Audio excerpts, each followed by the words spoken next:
আসসালামু আলাইকুম। সবাই কেমন আছেন? আশা করছি আল্লাহর রহমতে সবাই ভালো আছেন। আমার হাতে এখন যে ফোনটি দেখতে পারতেছেন, এই ফোনটি হচ্ছে Samsung F22 5G। এই ফোনটি হঠাৎ করেই রিস্টার্ট প্রবলেম হয়। আর এই ফোনগুলো কোথায় থেকে রিস্টার্ট প্রবলেম গুলো হতে পারে, এসব বিষয় নিয়েই হচ্ছে আজকে আপনাদের সামনে আলোচনা করব। তো এই ফোনগুলোর ব্যাটারিতে যদি কোনো ধরনের প্রবলেম থাকে, তাহলেও কিন্তু রিস্টার্ট ইস্যু আসতে পারে। তারপরে এইখানে সেকেন্ড পিসিবির রেবন রয়েছে এবং কি সেকেন্ড পিসিবি রয়েছে। এখানে যদি কোনো ধরনের শর্ট সার্কিট থাকে তাহলেও কিন্তু এই ফোনগুলো রিস্টার্ট করতে পারে। তারপরে হচ্ছে মাদারবোর্ডের মধ্যে যে একাধিক ক্যামেরাগুলো থাকে, কোনো একটা ক্যামেরা যদি হচ্ছে ড্যামেজ হয়ে যায় বা নষ্ট হয়ে যায়, তখনও কিন্তু এই ধরনের প্রবলেমগুলো হতে পারে। আবার অনেক ফোনের মধ্যে এক্সট্রা করে সেন্সর লাগানো থাকে রেবনের মাধ্যমে। ওই সেন্সরগুলো যদি শর্ট সার্কিট হয়ে যায়, তাহলেও কিন্তু এখানে আমাদের এই ফোনগুলো রিস্টার্ট হতে পারে। তারপরে মাদারবোর্ডের বিভিন্ন কম্পোনেন্ট থাকে, বিভিন্ন আইসি থাকে। যদি কোথাও কোনো ধরনের শর্ট সার্কিট হয়ে থাকে, তাহলেও কিন্তু রিস্টার্ট ইস্যু এখান থেকে আসতে পারে।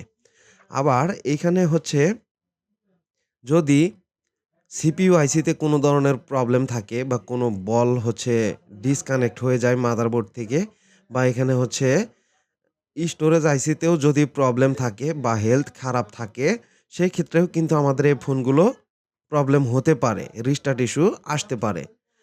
আবার এখানে যদি সফটওয়্যার জনিত কোনো প্রবলেম থাকে, সেক্ষেত্রেও কিন্তু আমাদের এই ফোনগুলো রিস্টার্ট ইস্যু আসতে পারে। তো আসলে প্রত্যেকটা স্টেপ কিন্তু আমাদেরকে আগে চেক দিয়ে নিতে হবে।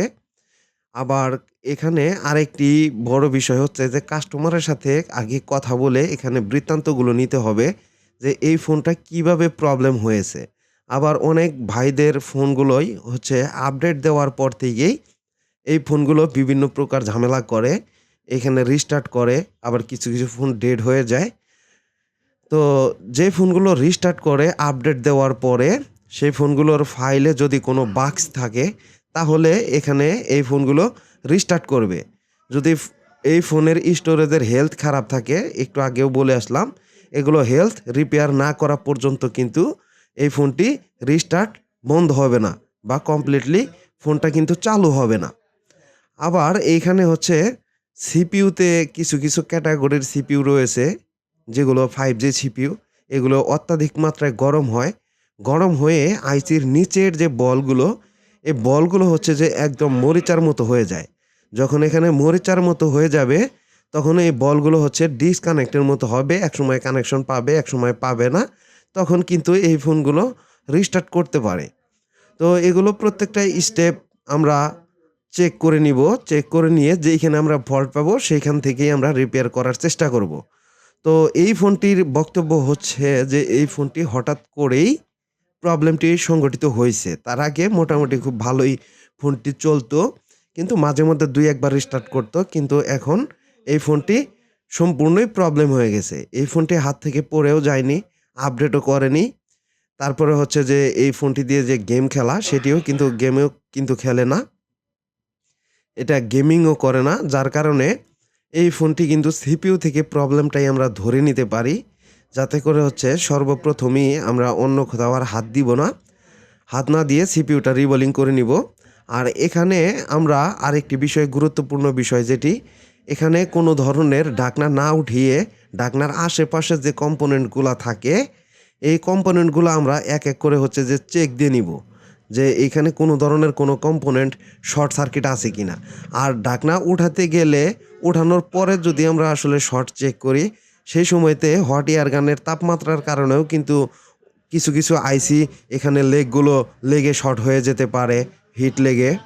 এই বিষয়গুলো আমাদেরকে বুঝে মাথায় নিয়ে কাজ। আবার অনেক সময় কিছু ফোন ওয়াটার ড্যামেজ হয় বা পানিতে পড়ে যায়।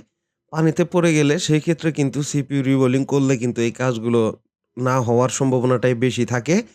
পানিতে পড়ে গেলে এটিকে খুব সুন্দরভাবে নিখুঁতভাবে চেক করে নিতে হবে যে কোথাও কোনো ফাঙ্গাস আছে কিনা বা আইসির নিচে কোথাও কোনো ড্যামেজ আছে কিনা। এইসব ধরনের ড্যামেজ রিপেয়ার করার পরেই কিন্তু ফোনটি কমপ্লিটলি ভাবে রান হওয়ার একটি চান্স থাকবে।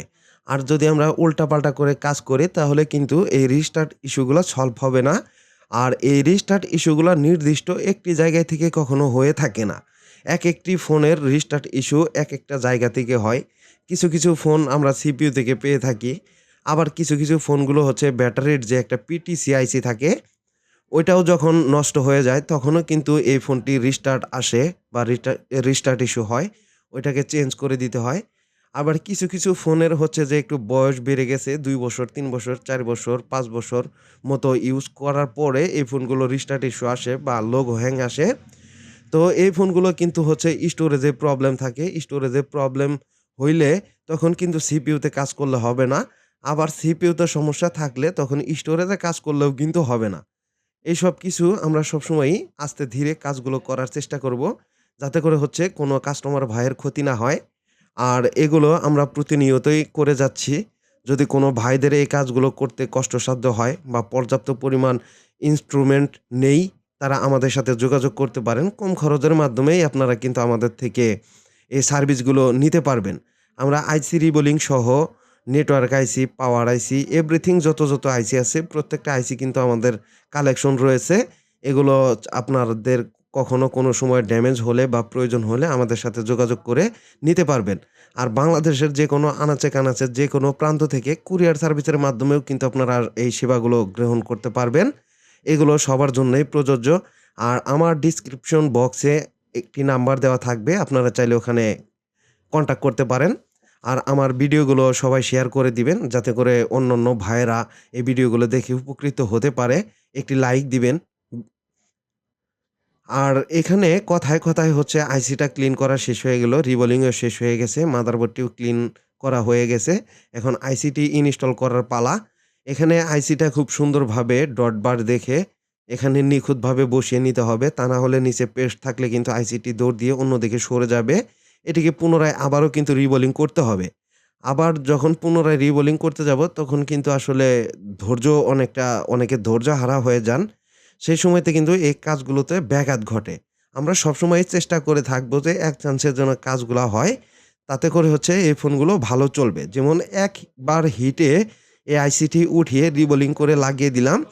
এই চান্সেস যদি হয়ে যায় তো আলহামদুলিল্লাহ ভালো। আর যদি না হয় পুনরায় আবারও উঠাতে হবে। আইসিগুলো কিন্তু ডবল একটা হিট খাবে। যখন আইসিগুলো ডবল হিট খাবে তখন এই আইসিগুলোর কিন্তু ক্যাপাসিটি নষ্ট হয়ে যেতে পারে। এসব বিষয় আমরা খেয়াল রাখবো। আর এখানে মোটামুটি ফোনটি আমার কাজ শেষ দিকে। এখন হচ্ছে আমাদের চেকিং এর পালা। তো এই ফোনটি যেহেতু চালুই ছিল, চার্জিং এর পার্সেন্টেজ কিন্তু কখনো আমি ইতিপূর্বে দেখতে পাইনি। রিবোলিং করার পরেই কিন্তু দেখতে পারলাম। তো ইনশাআল্লাহ আশা করি এই ফোনটি কমপ্লিটলি ভাবে চালু হয়ে গেছে। এখন আমি আপনাদেরকে সাথে নিয়েই দেখব যে এই ফোনটি কমপ্লিটলি ভাবে চালু হয় কিনা।